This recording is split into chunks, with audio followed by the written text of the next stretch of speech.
नमस्कार.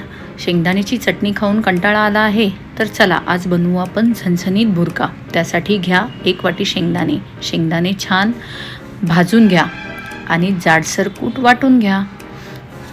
त्यानंतर घ्या लसणाच्या 10 ते 12 पाकळ्या, त्या चांगल्या ठेचून घ्या आणि गॅसवर कढई ठेवा. त्यानंतर त्यामध्ये 1 चम्मच तेल टाका. थोडंसं तेल हवं बरं का, जास्त तेल टाकू नका. त्यानंतर ठेचलेला लसूण त्यामध्ये टाका आणि थोडासा परतावा. थोडासा लालसर झाला लसूण, कुरकुरीत वाटला तुम्हाला की त्यामध्ये जाडसर शेंगदाणे टाकून घ्या आणि 5 मिनटासाठी ते छान शेंगदाणे हलवून घ्या. त्यानंतर गॅस बंद करा आणि कढई बाजूला घ्या. शेंगदाणे पूर्णपणे थंड झाल्यानंतर त्यामध्ये तुम्हाला चवीनुसार त्यामध्ये 2 चम्मच तिखट आणि मीठ या 2 गोष्टी ॲड करा आणि छान मिश्रण हलवून घ्या. तर अशा प्रकारे आपला झणझणीत आणि कुरकुरीत भुर्का असा तयार झालेला आहे. आवडला असल्यास लाईक, शेअर, सबस्क्राईब करायला विसरू नका.